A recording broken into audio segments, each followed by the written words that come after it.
Well, I think I said I was going to do this off camera, but hey, screw it. Let's do it on camera. We're going to tune something's up with that air pump. It's really loud. We're going to tune the Buick E85, smaller pulley. I think we need to take some timing out of it. So we're all going to load up 4 people. We've got Zeph in the car, Luke, and Luke's brother, whose name I don't know, so he's just Luke's brother now. We're going to shove all that weight in the car and then go tune it. You know, ideal situation.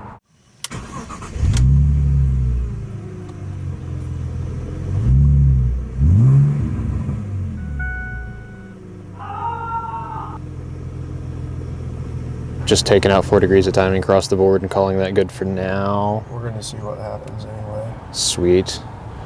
We're tuning, clearly. Okay, let's show Luke. Small pulley. Oh, party pulley. Yeah. Yeah. Big fun on a 5-rib belt with no wraparound tensioner. It'll be all right. It'll be that's the safety part, you know. Yeah, you don't want it to overboost, so you just make it garbage. Other than that, it's just got injectors and a 340 liter per hour fuel pump. I think that's literally it. Check out my front motor mount. You know, it's the thing that 3800 guys do. Did Zeph have any part in that? No, that was all me. That's surprising, actually. It's just the thing everyone does. This car's been an absolute mess though, like so many issues. I've never heard of or seen this before, and I don't think Zeph has either. The ECU was stuck in like a torque reduction mode. It was not letting the car go above like 15 degrees of timing advance. Same tune loaded onto this ECU, it's fine now. Hey, your coolant elbow's metal, not plastic. Yeah, it does have metal coolant elbow. That was like one of the first things I did on this car. Was like experience where mine threw the belt and broke both of those. Oh, gross. Was it a 97 and earlier or 97 and later? It was 02 Monty. Oh, okay. So you didn't have like, because like the 97 and earlier ones of these have like a motor mount right in the middle of all the belts. Oh yeah, no. Sucks. Oh my God, it's possessed. Sweet. I guess we all need to pile in now. The air assist is going bonkers. It's not used to having this much fat in the back. That's what I was about to say. Step 1 is fuel, because I'm on empty. Yeah, I told Jake you might as well tell you to get your ass over here because we need all the ballast we can get for tuning. Jake doesn't even count as a person. Well, if there's anything I'm good for, it's dead weight. You're gonna burn up your air compressor. It's like the most ridiculously fancy thing I've ever seen in my life.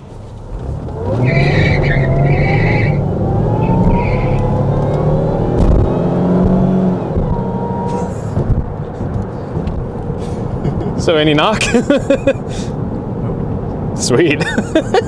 No grip either. The sunroof stayed closed. That's depressing. You guys think we've affected the handling slightly with all this weight? Let's find out, aren't we? Yeah. Do a barrel roll. Preferably not. Oh my God, it is actually better than I expected, really. How do I car? Oh hey, it turns faster that way. Okay, so we want to just do second gear? Sure, why not?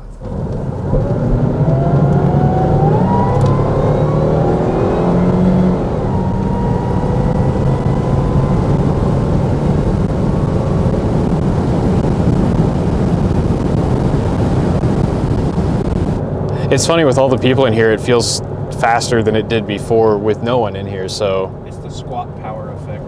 Oh yeah, we've got that weight transfer going for us. Yeah. Got to set up traction on my 600 treadwear all seasons.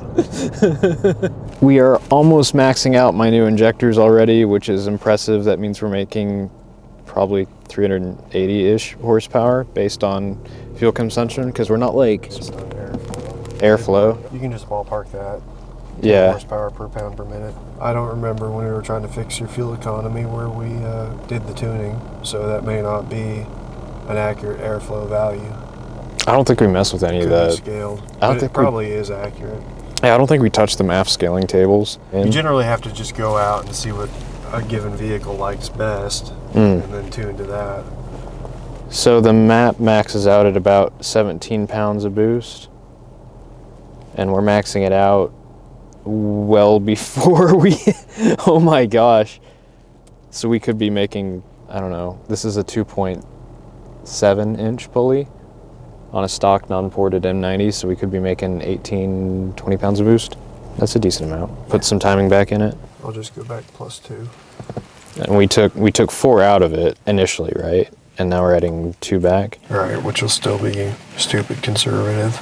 But in your opinion, it really shouldn't have been pre-detonating to begin with, or pinging. Please delete that word from your vocabulary. It shouldn't be KRing. Pre-detonation is not a thing. Pre-ignition is a thing, and detonation is a thing.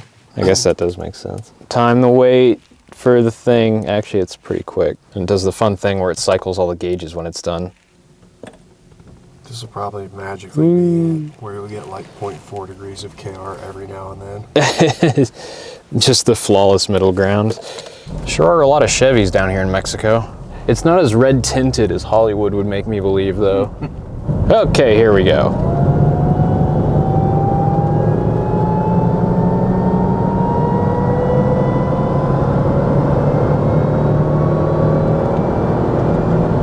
You know what, Jake? Stop. Oh, right, it's not going to upshift.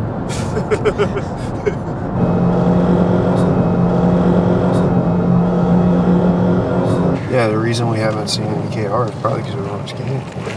Yeah, I was like, this doesn't feel right, and it doesn't look like you're running as much timing as you should. Oh, because it pulled it all out, because it was KRing like a... So we'll go back to the -4, see what it looks like. You told me you were getting a bunch of KR before. I was like, well, why aren't we getting it now? And that one little tick we heard earlier, red flag for me, I was like, oh, this sounded like KR to me, but then yeah, you do have transmission unknowns. I don't know what the heck is going on with your scanner configuration. Yeah, because we had that all set up, so it should have just been good. It should have been in there. But like, I mean, well, the first thing I noticed was it didn't have injector pulse width in there. It had KR over here, so I wasn't even thinking about it because I was like, well, it's right there. I hate how HPT does that. Oh yeah, we'll show it, but if it's not actually enabled, it's just gonna read 0 all the time. Yeah, because that didn't sound good at the end of that last pull there. No, that sounded... But you were also like riding the red line. Yeah. Well, I was like, okay, I'll get out of it when it shifts to 3rd, and I was like, wait, I've got it locked in 2nd. I might actually be stupid. But hey, now we know what red line is, so that's cool. Keep hurting me, Daddy. Okay, tell me when to get out of it. It's too cold to walk home, so.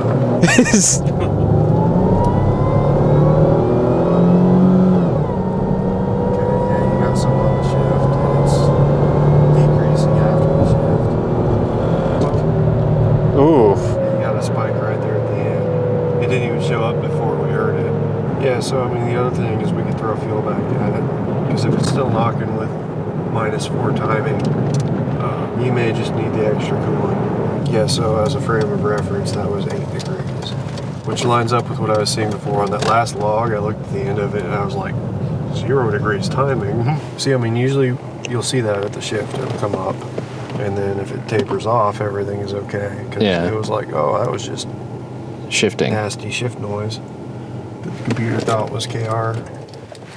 Then right about the time I was feeling comfortable and saying, yeah, it's just going to go to 0, boom. And that's what, how many degrees? 3, 6, and 8. It spiked to 8. 8, oof. 550 injectors and we're maxing them out. Neat. So we just kind of threw all of the fuel at it. Did we change timing at all or just fuel first? Okay. You have the most pathetic timing advance I've ever used on one of these cars. Man, that sunset is something. You've got like continuous KR all the time now for no reason. What the heck? I mean like 1 degree. Oh. It was like the shift fake KR type stuff. Okay, so our KR is just a hint of it there. Just a little bit and then a little bit. So you get the shift and you get another spike and then it calms down. And then it starts coming back. What is that? 1 point, that's 2 degrees. Yeah. So that's not engine wrecking, but... If you want me to pull another degree, we can. I guess we might as well. I mean, just make it safe for now, and then we can... You're not going to do anything else regarding fueling, because... Yeah, because where's our injector duty cycle? 100% all the time. Oh wait, I'm looking at the wrong thing. That's the O2. Where's injector? Red one. Okay. I guess we'll pull 2 more degrees out just so that it's safe. And then... Well, the interesting thing on that is, remember we were at like 38 pounds per minute airflow? Yeah. And now we're at 36. So I've never figured out what the mechanism is for that. But usually when you add stupid amounts of fuel and or pull lots of timing, the airflow goes down for no reason that makes any sense to me. Yeah. Because you haven't changed the engine's VE. Yeah. You haven't changed the supercharger's VE. I don't know why it manifests that way, so.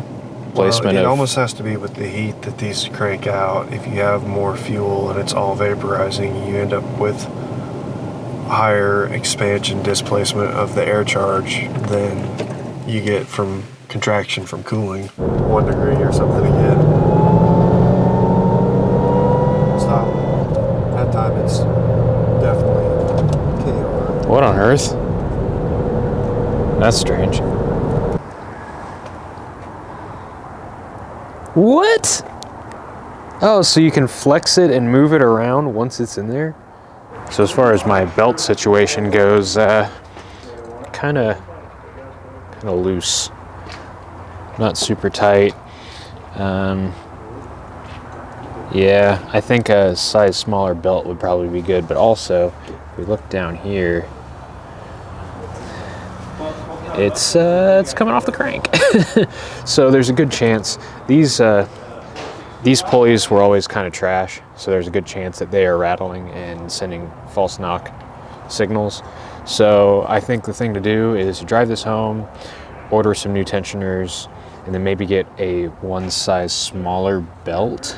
And then we should be making 380-ish horsepower out of this motor, and God knows how much torque, which is pretty good. Without E85, that straight up would not be possible. I'd have to have meth injection, I'd have to have water to air intercooler sandwich, which is thousands of dollars of stuff. And instead I have $100 worth of injectors and $60 worth of fuel pump. And my fill-ups are, and my fuel economy is a little worse. There we go. So I guess I'll get all that done, and I'll see you on the next video. Thanks for watching.